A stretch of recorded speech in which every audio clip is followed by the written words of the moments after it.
friends. Today I wish to speak to you about why the double tracking of our railway track is indeed bad for us as well as for the state of Goa. We have heard many arguments against the double tracking. Here is one more.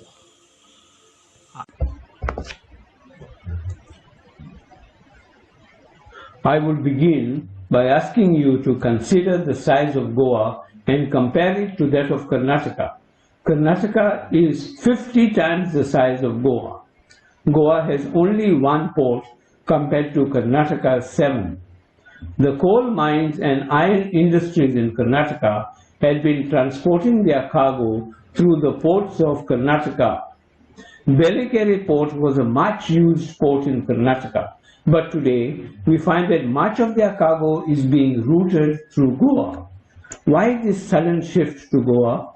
We are being given to understand that this is because the Karnataka-Goa route is a much shorter one, and therefore the easier to transport coal and ore to and from locations such as Hospet and Bellary in Karnataka. But is this really true? Or could there be another reason for this shift from Bellikere port of Karnataka to the Marmagoa port of Goa? Yes, in fact, there does appear to be a reason for this shift. Thanks to social activism in Karnataka, what has happened there has shaken up the Jindals and the Adanis. How? To understand this, I shall read to you a mix of reports from the Economic Times, the Hindu, and the Hindustan Times. The reports say that in July of 2011, two of India's leading companies, Adani Enterprises and JSW Steel of the Jindal Group, were among the institutions that have been accused by the Lokayukta of Karnataka of involvement in a huge mining scandal. The intricate, ingenious details of a variety of crimes, including bribery and fraud, are listed in over 460 pages of Justice Santosh Hegde's report. One of India's largest trading houses, the 6.4 billion Adani Enterprises, has been accused of forging permits and bribing officials from at least 7 state departments and politicians to export iron ore illegally from the port of Bellikere port in Karnataka between 2006 and 2011.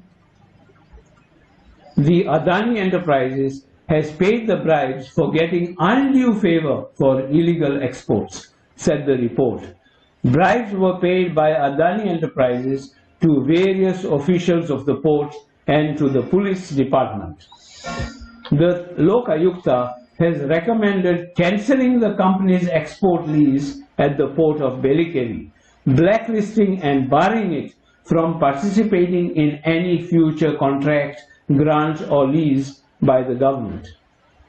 Likewise, the 5 billion JSW Steel, part of the Jindal Group, has avoided state levies between 2006 and 2010 by receiving excess iron ore in overloaded trucks, paying only royalties due on the normal weight of trucks.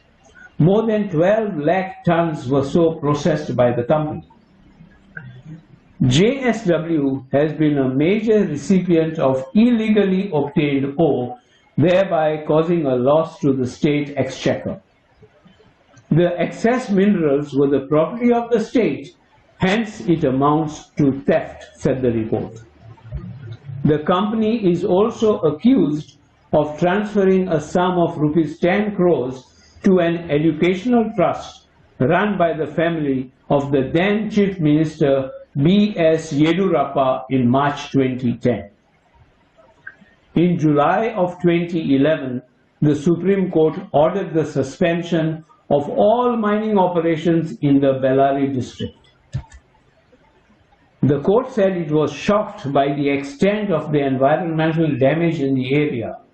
It wants the Karnataka government to take responsibility for restoring the ecological balance here by asking mining companies to pay for the cleanup required. The greed of a few companies is making everyone suffer, the Supreme Court judges observed today.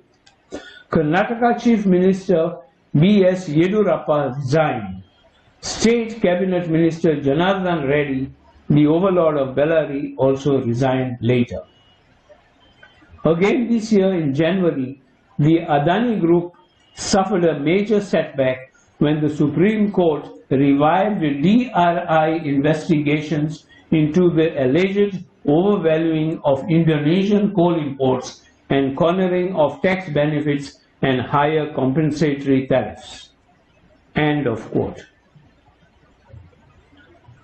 On going through reports such as these, one is shocked and amazed at the level of allegations heaped on both the Adani and Jindal groups. Due to the indictments by the Lokayukta, their business through the port of Belekeri has been severely hit. This being the case, these giant players are not to be cowed down or outdone, thanks to the hand of friendship and cooperation extended to them by the government of Goa, supported by the center. Coal and iron ore can now move out from the country from Karnataka and back through the tiny corridor of Goa.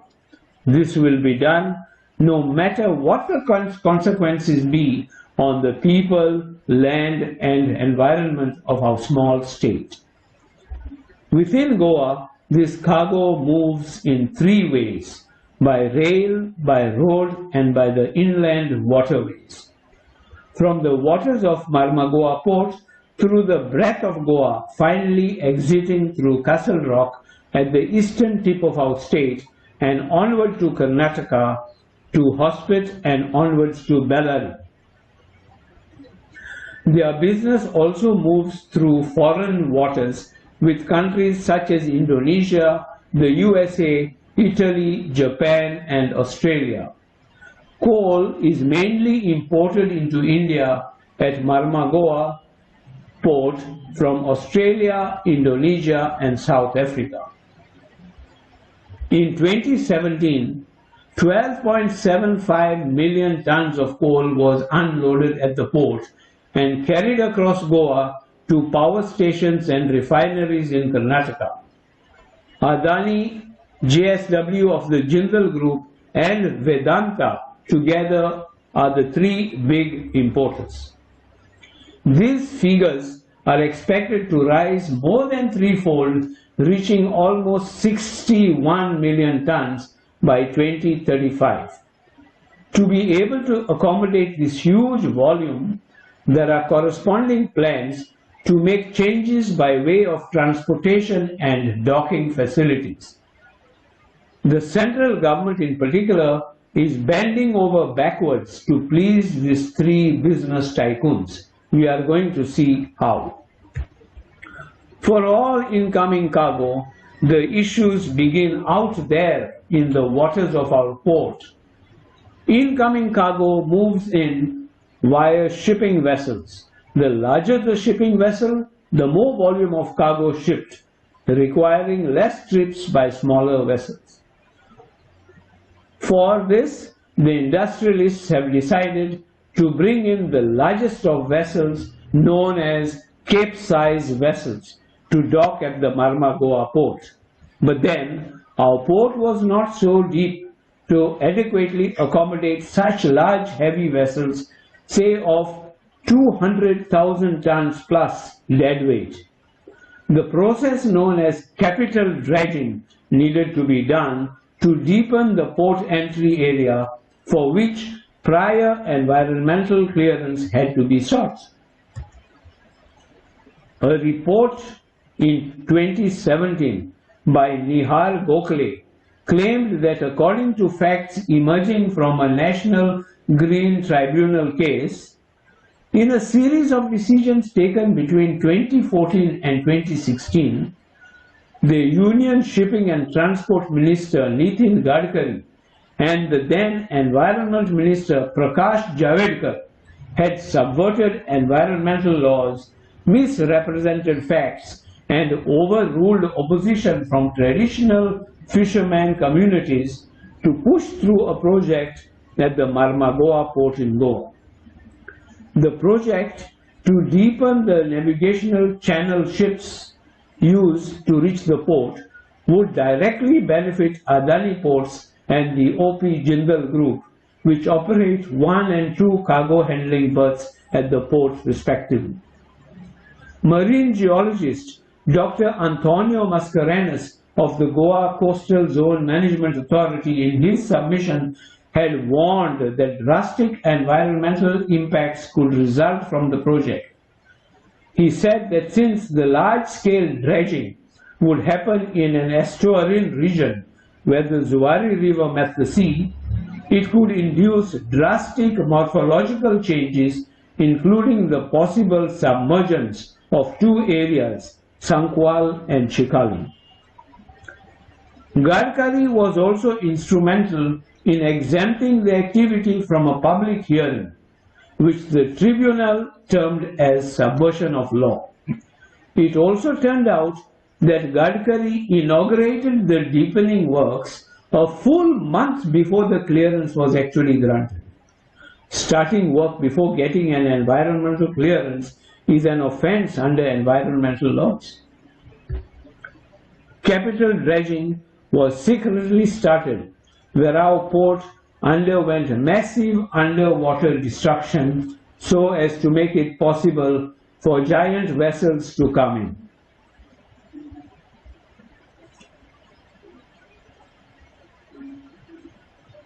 The movement of cargo in Goa includes movement through our rivers, the inland waterways.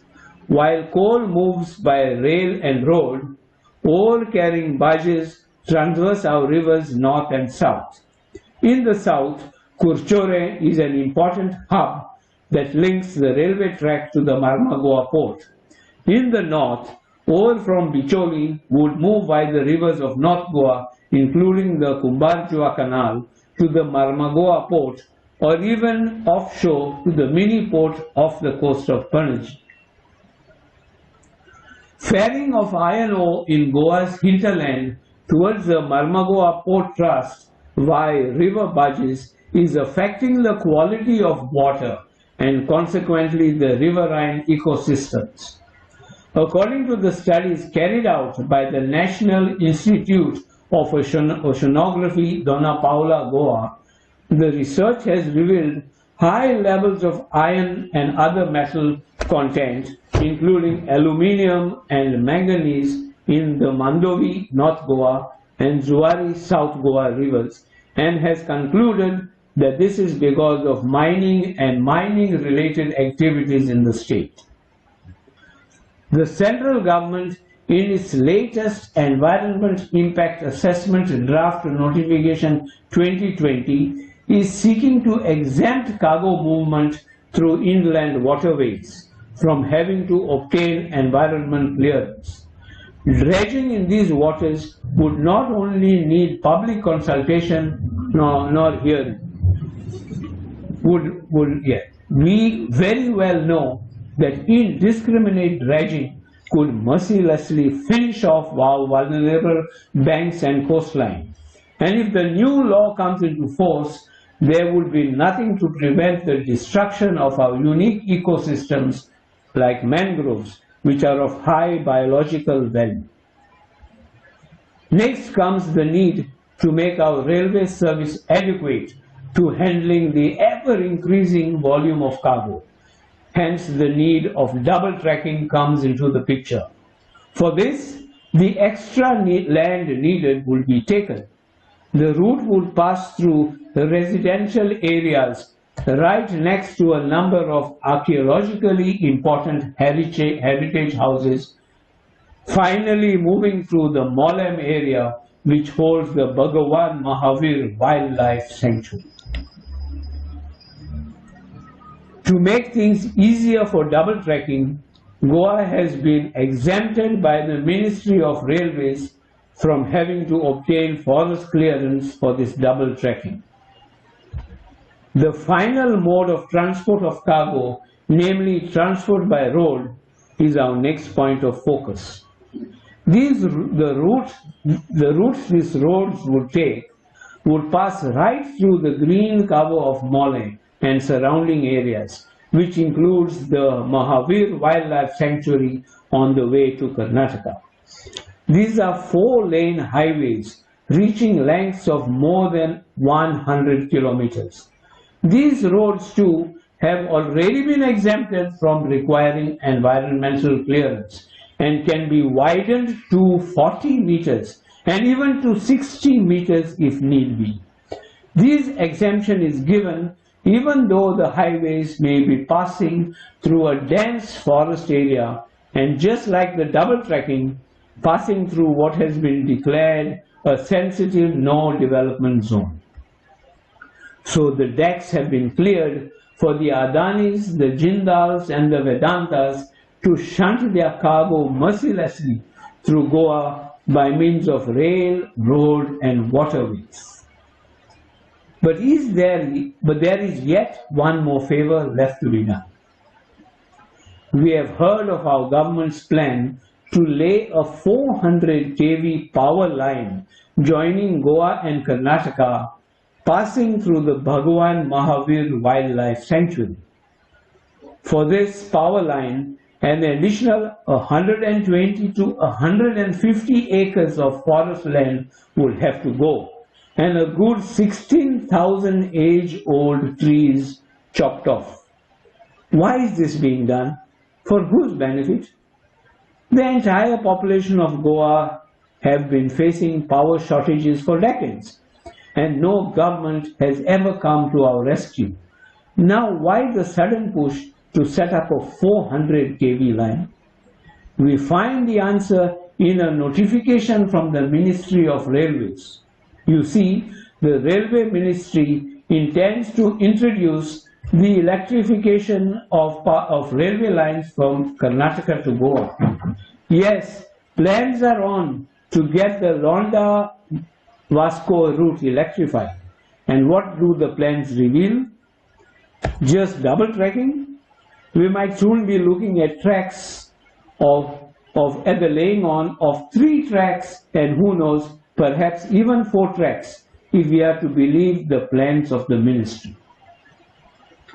Coal and iron cargo transportation will definitely have a field day. We can immediately guess for whose benefits all this bending of the laws is being done. An important question to ask is whether our coming in contact with coal dust could have any consequences on our health. The fact is that coal can be very debilitating in humans, infecting them with diseases such as pneumoconiasis or black lung disease, as well as COPD or chronic obstructive pulmonary disease. But then, who cares for the ordinary citizen? Coal dust does not decompose in a human body. Sustained long-term exposure to inhaling such material could cause the coal dust to build up inside and permanently damage the body. Specifically, such individuals would develop something known as pneumoconiosis, also known as a black lung disease, because of the dark tint that the organs develop. Symptoms of a black lung include shortness of breath, chronic cough, coughing up black mucus, high blood pressure, and heart problems. Pneumoconiosis is just another reminder that relying on outdated technologies such as coal thermal power will only destroy humanity as well as hinder any or all progress. What is COPD and what does it mean? COPD stands for chronic obstructive pulmonary disease. It is again a lung disease that blocks airflow and makes it difficult to breathe. Emphysema and chronic bronchitis are the most common conditions that make up COPD. Damage to the lungs from COPD cannot be reversed. Again I say, who cares for the life of the local Goans? You will now the better understand that our Goa and our very lives are being sacrificed to please this handful of multinationals. But then, are our governments not aware of the social cost of double tracking with all its implications? Yes, they are. A report prepared in 2017 by the Ecological Sciences Department of Civil Engineering of the Indian Institute of Science, Bangalore, and submitted to the Ministry of Railways on the issue of double tracking had this to say. Firstly, the proposed railway line passes through prime forested land in both Goa and Karnataka. Secondly, the Bhagwan Mahavir Wildlife Sanctuary accounts for almost 10% of plant life that are endemic to the Western Ghats and for at least 40% of the at least 50% of species of the state of Goa.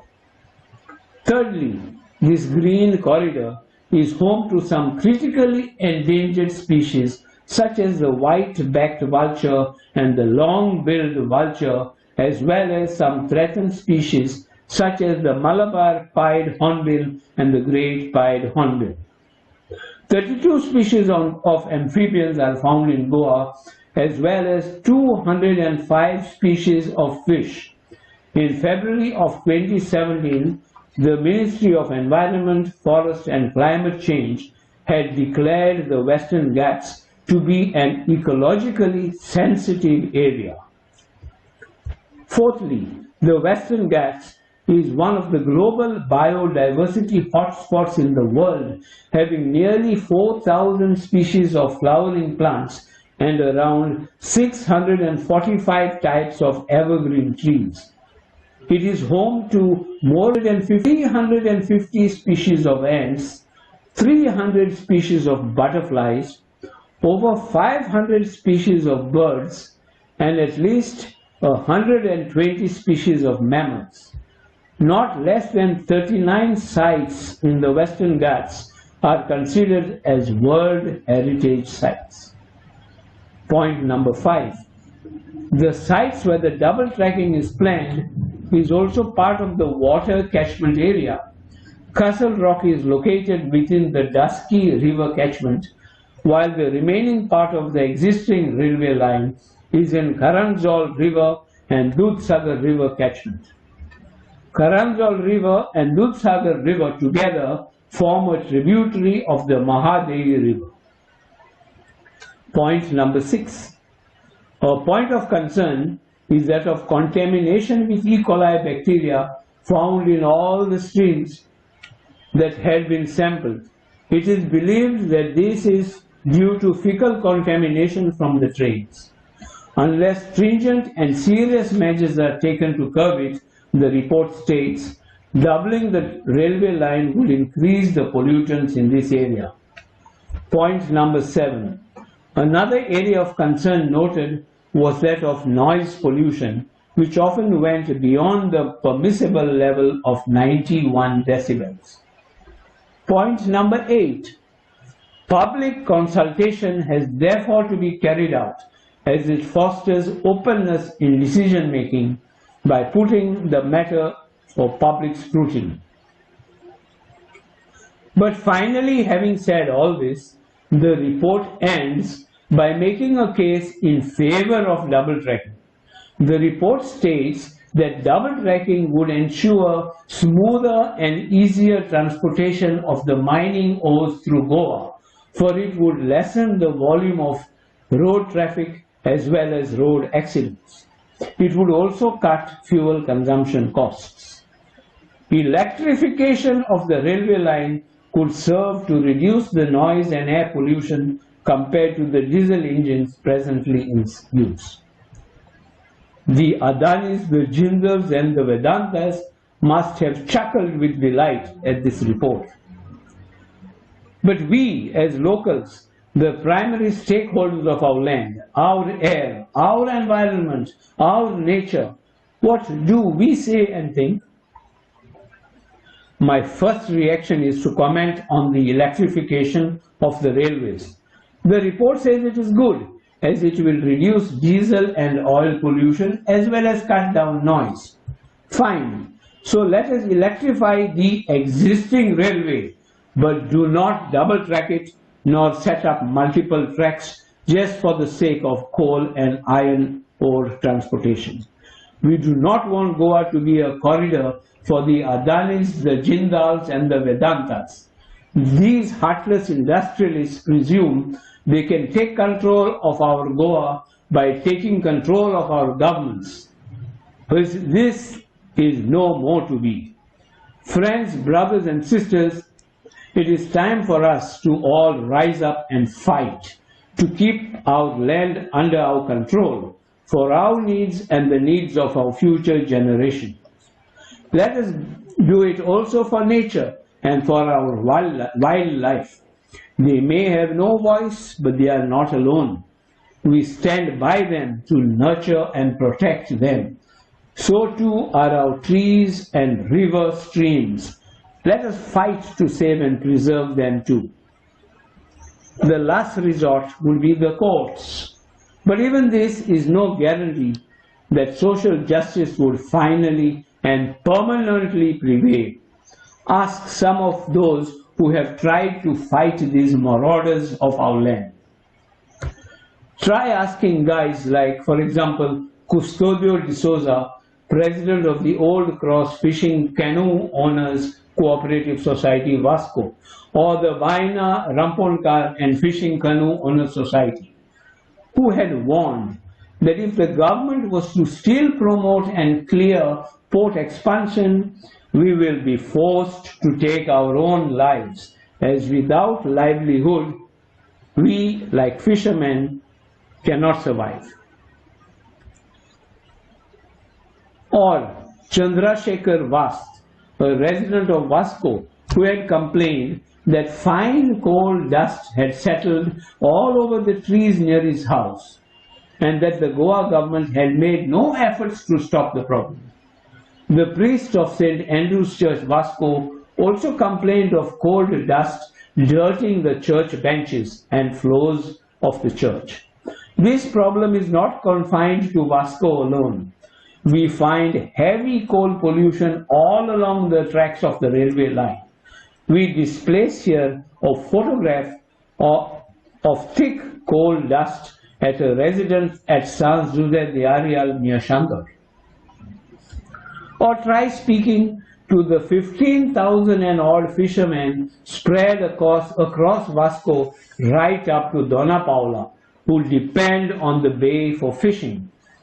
They had complained to the Goa State Pollution Control Board when they noticed that a portion of the Karivado beach in Vasco near berth 11 of the port showed an ugly carpet of coal formed as a result of coal particles being washed ashore.